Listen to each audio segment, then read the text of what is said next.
اعوذ باللہ من الشیطان الرجیم۔ میں پناہ مانگتی ہوں اللہ تعالیٰ کی شیطان مردود کے شر سے۔ بسم اللہ الرحمن الرحیم۔ میں شروع کرتی ہوں اللہ تعالیٰ کے بابرکت نام سے جو بڑا مہربان نہایت رحم کرنے والا ہے۔ سب فوکس ہو کے سنیں، ترجمے کی طرف خصوصاً دھیان دیں۔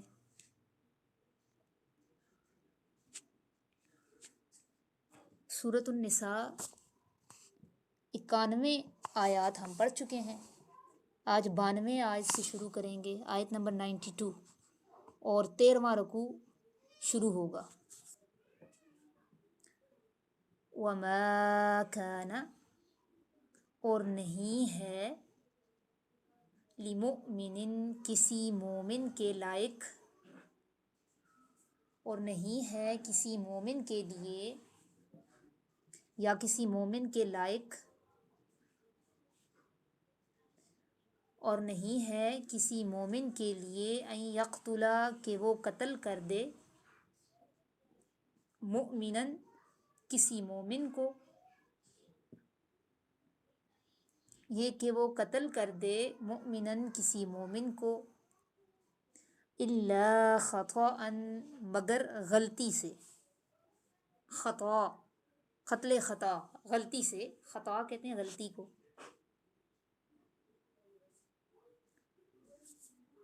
اور نہیں ہے کسی مومن کے لیے کہ وہ قتل کر دے کسی مومن کو، الا خطأ، مگر غلطی سے۔ ومن، اور جو شخص، قتل کر دے، مؤمناً، کسی مومن کو، خطأ، غلطی سے، اور جو شخص قتل کر دے کسی مومن کو غلطی سے، آگے اس کی سزا کا حکم ہے کہ اس کو کیا سزا ہوگی۔ فتحریر، تو آزاد کرے، پس آزاد کرے، رقبۃ مؤمنہ، مومن غلام۔ رقبہ کا ویسے مطلب ہوتا ہے گردن، اس سے مراد ہے مومن غلام آزاد کرے، پس وہ آزاد کرے، رقبۃ مؤمنۃ، مومن غلام، ودیتاً، اور دیت، دیت یعنی خون بہا، اور دیت، مسلمتن، حوالے کر دے، الی اہلہ، مقتول کے وارثوں کے، اس کے وارثوں کے، ہی پروناؤن مقتول کے لیے ہے۔ ودیتن، اور دیت، مسلمتن، حوالے کر دے، الی اہلہ، اس کے وارثوں کے، اس کے اہل خانہ کے، الا، مگر، ان یصدقوا، سوائے اس کے، بگر یا سوائے دونوں مطلب ہوتے ہیں نا الا کے، الا، سوائے اس کے، ان یصدقوا، کہ وہ معاف کر دیں، سوائے اس کے کہ وہ معاف کر دیں، اور دیت حوالے کر دے اس کے اہل خانہ کے، سوائے اس کے کہ وہ معاف کر دیں، یا مگر یہ کہ وہ معاف کر دیں۔ فَإِن،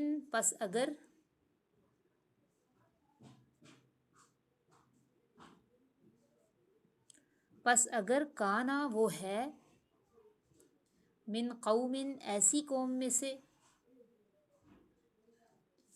پس اگر وہ ہے، من قوم، ایسی قوم سے،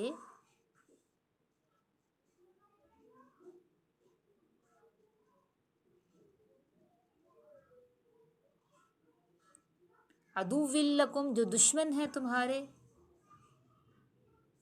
وہو مؤمن، اور وہ مومن ہے،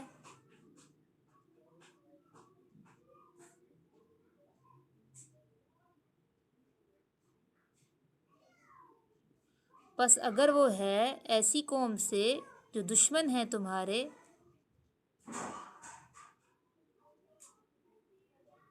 وہو مؤمن، اور وہ مومن ہے، اس صورت میں کیا سزا ہے۔ فتحریر رقبۃ مؤمنہ، پس آزاد کرے ایک مومن غلام،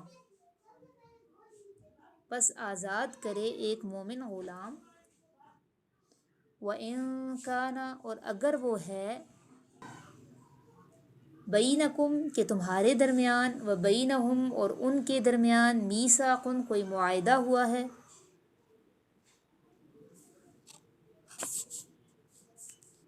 اور اگر وہ ہے ایسی قوم سے کہ تمہارے درمیان اور ان کے درمیان میثاقن کوئی معاہدہ ہوا ہے، فدیۃ مسلمۃ پس خون بہا، مسلمۃ حوالے کر دے، الی اہلہ اس کے اہل خانہ کے،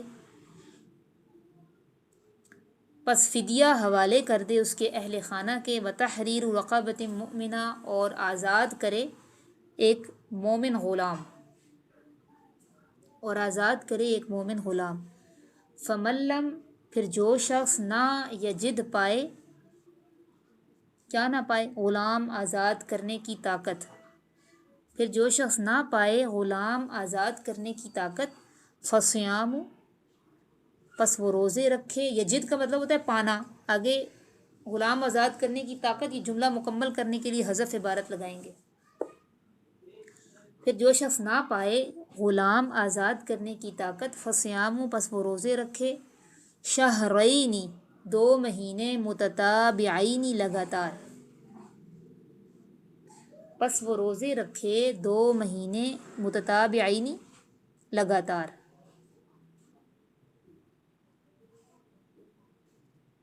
توبۃ من اللہ توبہ قبول کروانے کے لیے اللہ کی طرف سے، اللہ سے توبہ قبول کروانے کے لیے اللہ سے، وکان اللہ اور ہے اللہ تعالیٰ، علیما حکیما علم والے حکمت والے،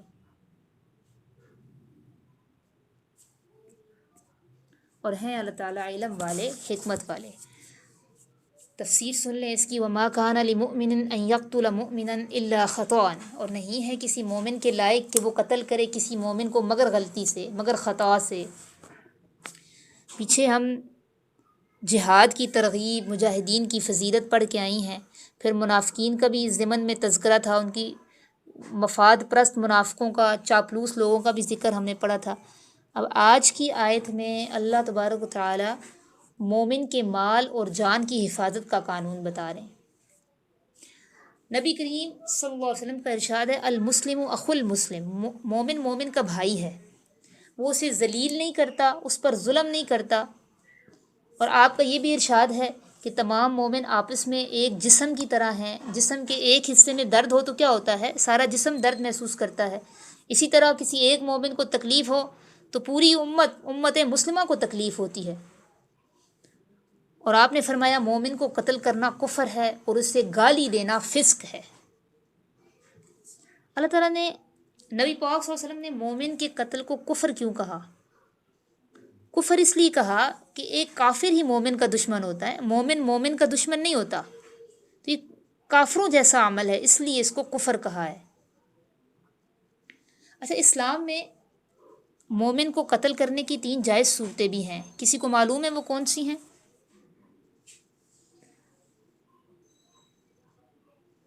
قتل کرنے کی جائز صورتیں نہیں معلوم؟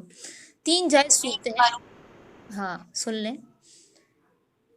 نبی پاک صلی اللہ علیہ وسلم کا ارشاد ہے، کسی مومن کے لیے کسی دوسرے مومن کی جان لینا یہ جائز نہیں ہے سوائے 3 صورتوں کے۔ اس میں سے پہلی صورت ہے زنا بعد الاحصان، یعنی شادی شدہ مرد اور عورت اگر زنا کا ارتکاب کرتے ہیں تو پھر ان کی کیا سزا شریعت نے مقرر کی ہے کہ انہیں سنگسار کیا جائے، اور یہ قتل جو ہے یہ قتل حق ہے، یعنی جائز ہوگا۔ دوسرا ہے النفس بالنفس، جان کے بدلے جان، اگر کوئی کسی کو ناحق قتل کرے تو بدلے میں اسے قتل کرنا یہ بھی جائز ہوگا، اس کو اسلام میں قصاص کا قانون کہتے ہیں، اس قانون کو النفس بالنفس، جان کے بدلے جان۔ تیسرا قتل حق کون سا ہے؟ التارک لدینہ ومخالفہ للجماعہ، ایسا بندہ جو مسلمان ہو پھر دین کو چھوڑ کر، مسلمانوں کی جماعت کو چھوڑ کر کافروں کے ساتھ جا کر مل جائے، ٹھیک ہے، اس کا قتل بھی جائز ہے۔ اس کے قتل کی کچھ شرائط ہیں کہ اس کو پہلے جماعت المسلمین کے سامنے پیش کیا جائے گا، علماء اور فقہاء ان کو اس کے پینل میں بٹھایا جائے گا. اگر اس سے کوئی شکوک و شبہات ہیں تو وہ دور کیے جائیں گے. اگر وہ پھر بھی نہ مانے تو اس صورت میں اس کو قتل کیا جاتا ہے. ٹھیک ہے، اس کے علاوہ کوئی صورت بھی قتل کی جائز نہیں ہے. یہاں جب جی ہاں مرتد، ہاں جی مرتد کی سزا ہے. تارک میں نے کہا نا تارک لدین ہی، تو یہ مرتد کی سزا ہے جو مرتد ہو جائے. اور اس کا میں نے پیچھے سورہ بقرہ میں بھی بتایا تھا. اچھا، یہ آیت جب شروع ہو رہی ہے وما کان لمؤمن ان یقتل مؤمنا الا خطأ، کسی مومن کے لیے جائز نہیں کہ وہ کسی دوسرے مومن کو قتل کرے. ہاں غلطی سے اگر قتل ہو جائے، ارادہ نہیں تھا، مگر کبھی کبھی ایسا ہوتا ہے نا نشانہ چوک گیا. ہم اکثر خبروں میں پڑھتے ہیں کہ پسٹل صاف کرتے ہوئے گولی چل گئی. ٹھیک ہے، تو یہ قتل خطا ہوتا ہے، کسی نے جان بوجھ کر ارادے سے نہیں کیا. تو ایسی صورت میں شریعت اسلامیہ نے 2 سزائیں مقرر کی ہیں، ایک کفارہ اور دوسرا دیت یعنی خون بہا. ٹھیک ہے، اب مومن غلام اور مومنہ لونڈی ان کا تو اب رواج نہیں ہے. کفارہ کیا ہے کہ مومن غلام کو آزاد کروائے، اس کے تو اب رواج ہی نہیں ہے نا. لہٰذا کفارے کی یہ صورت باقی نہیں ہے. کفارے کی دوسری صورت باقی ہوگی کہ شہرین متتابعین، 2 ماہ کے لگاتار روزے.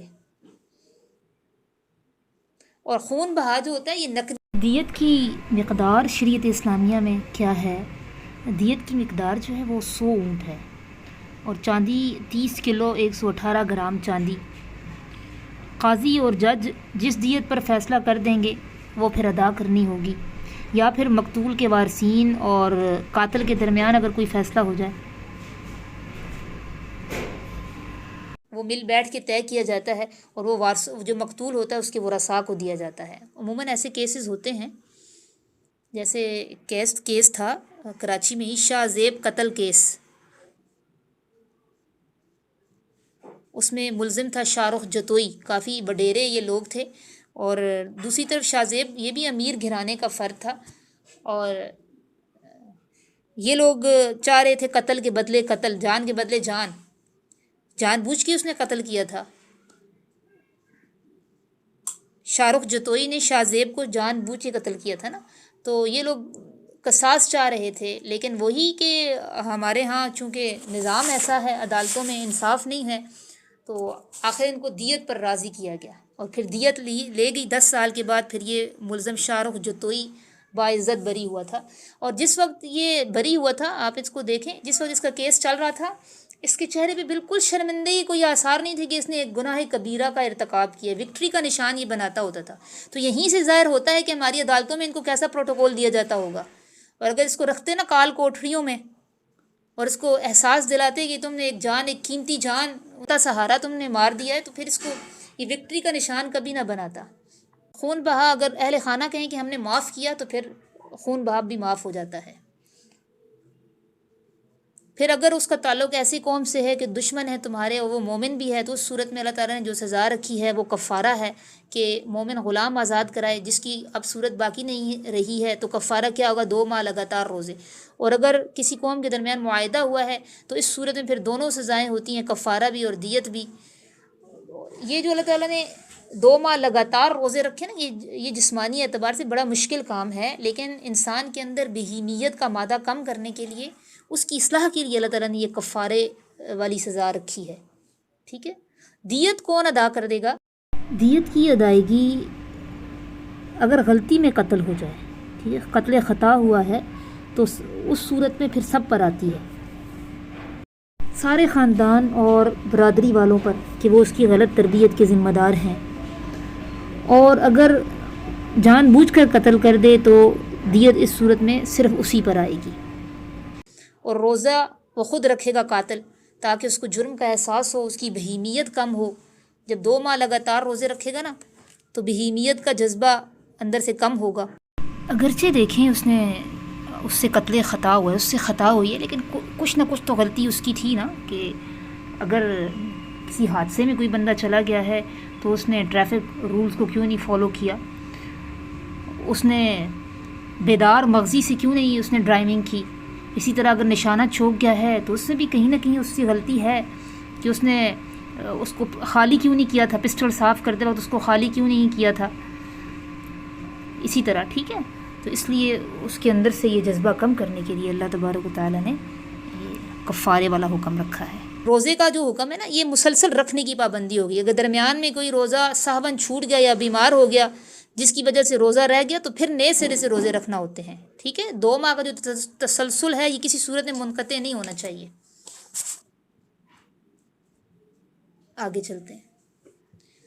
وَمَن يَقْتُلْ، اور جو کوئی قتل کر دے مؤمناً کسی مومن کو،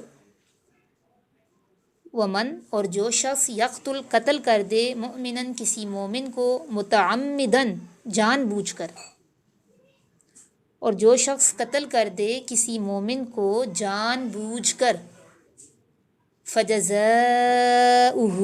پھر اس کا بدلہ، اس کی سزا، جہنم جہنم ہے قتل عمد کی صورت میں. اور جو شخص قتل کر دے کسی مومن کو جان بوجھ کر پس اس کی سزا جہنم ہے، خالداً فیہا ہمیشہ رہنے والا ہے اس میں. وغضب اللہ علیہ اور غضب ہوگا اللہ کا علیہ اس پر، اور غضب ہوگا اللہ کا علیہ اس پر. ولعنہ اور لعنت ہوگی اس کی. وَأَعَدَّ لَهُ اور تیار کر رکھا ہے اللہ نے اس کے لیے، لہو اس کے لیے، عذاباً عظیما بڑا عذاب. اور تیار کر رکھا ہے اس کے لیے اللہ نے عذاباً عظیما بڑا عذاب. جو شخص قتل کرے گا کسی مومن کو متعمداً جان بوجھ کر، قتل عمد کسی مومن کا جان بوجھ کر قتل یہ 7 بڑے گناہوں میں شمار ہوتا ہے، اکبر الکبائر. اور ایک جان کے قتل کو پوری انسانیت کا قتل قرار دیا گیا ہے. اور اگر کوئی کسی جان کو جان بوجھ کر کسی بندے کو قتل کرتا ہے تو پھر اس کا حکم کیا ہے؟ پیچھے سورہ بقرہ میں آپ پڑھ کے آئی ہیں، قصاص کی صورت میں اس سے بدلہ لیا جائے گا، یعنی النفس بالنفس، بدلے میں اسے بھی قتل کیا جائے گا. ہاں وہ الگ بات ہے کہ اگر مقتول کے ورثاء کہیں کہ چلو ہم قصاص میں اس کو قتل نہیں کرتے، خون بہا لے کے راضی ہو جائیں، تو پھر اس صورت میں بھی یہ بھی جائز ہوگا. ٹھیک ہے، خون بہا بھی لے سکتے ہیں. ہمارے ہاں تو انگریز کا فوجداری نظام ہے، کوئی اسلامی قانون تو ہے نہیں، اور اس انگریز کے فوجداری قانون کو نام کیا دیا گیا ہے؟ تعزیرات پاکستان کا نام دے کر اس کو نافذ کیا گیا ہے. اس قانون میں فیصلے حقائق کے بجائے وکیلوں کی قانونی موشگافیوں پر ہوتے ہیں. ایسا ہی ہوتا ہے نا، مجرم بھی وکیل کر لیتے ہیں، جو مظلوم ہوتے ہیں وہ بھی وکیل کر لیتے ہیں، اور وہ پھر وکیل کو پتہ ہوتا ہے کہ یہ مجرم کون ہے، بے گناہ کون ہے، لیکن وہ تو اپنے جو بندہ مجرم ہوتا ہے اس کو بھی بے گناہ ثابت کرتے ہیں. اور صاحب ثروت لوگ ہوں تو وہ وکیل کو بھاری فیسیں دے کر پھر بچ جاتے ہیں. تو اس قانون میں یہ ہوتا ہے مجرم سزا سے بچ نکلتے ہیں، مگر قاتل کا بال بھی بیکا نہیں ہوتا. تو یہی وجہ ہوتی ہے کہ پھر انتقام کی آگ بھڑک رہی ہوتی ہے، اور اس انتقام میں پھر ماورائے عدالت قتل ہوتے ہیں. ہمارے ملک میں دیکھیں نا، قتل کرنا کتنا آسان ہے، مکھی مچھر کی طرح لوگ بندوں کو مارتے ہیں. پاکستان میں بہت زیادہ ہے، اور بالخصوص کراچی میں بہت زیادہ ہے. انسانی جان کی وقت ہی نہیں ہے، یہ کتنا بڑا گناہ کر رہے ہیں. اللہ تعالیٰ کا ارشاد ہے نا، وَلَكُمْ فِي الْقِصَاصِ حَيَاةٌ يَا أُولِي الْأَلْبَابِ، اے عقل والو تمہارے لیے قصاص میں زندگی ہے. قصاص میں اب سوچنے کی بات ہے، اللہ تعالیٰ کہہ رہے ہیں قصاص میں زندگی ہے، جان کے بدلے جان قتل ہو رہی ہے، تو اللہ تعالیٰ کہہ رہے ہیں قصاص میں زندگی ہے. تو یہ اسی لیے اللہ تعالیٰ کہہ رہے ہیں نا کہ جب بدلے میں جان کو قتل کیا جائے گا نا تو اس کے ورثاء کا دل ٹھنڈا ہوگا، اور وہ ماورائے عدالت پھر انتقاماً قتل نہیں کریں گے. اب یہ ہوتا ہے کہ عدالت تو صاحب ثروت جو لوگ ہوتے ہیں ان کے حق میں فیصلے کر دیتی ہے، مجرم بچ جاتے ہیں. تو جو ورثاء ہوتے ہیں ان کو پھر یہی ایک طریقہ ان کے پاس ہوتا ہے انتقام کا کہ عدالت کے باہر قتل کرتے ہیں، اور یہ پھر نسل در نسل چیز چلتی رہتی ہے. جب قصاص اور دیت کا قانون ہو نا تو ساری غنڈہ گردی ختم ہو جائے.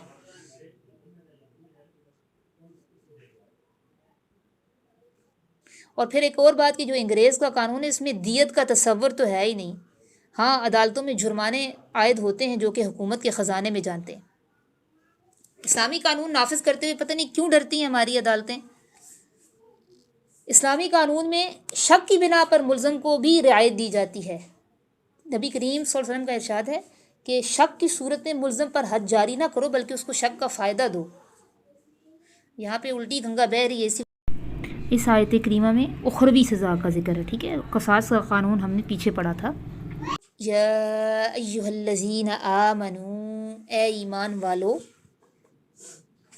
اے ایمان والو، اذا جب غربتم، تم سفر کرو، فی سبیل اللہ، اللہ کے راستے میں، فتبینوا، پس خوب تحقیق کر لیا کرو، فتبینوا، تحقیق کر لیا کرو۔ اے ایمان والو، اذا غربتم، جب تم سفر کرو، فی سبیل اللہ، اللہ کے راستے میں، پس تم تحقیق کر لیا کرو، ولا تقولوا، اور نہ تم کہو،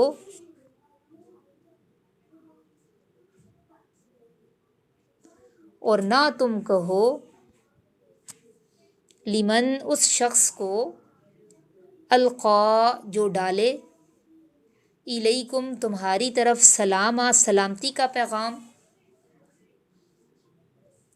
اور نہ تم کہو اس شخص کو جو ڈالے تمہاری طرف سلامتی کا پیغام، کیا نہ کہو، لست مؤمنا، کہ نہیں ہو تم مومن،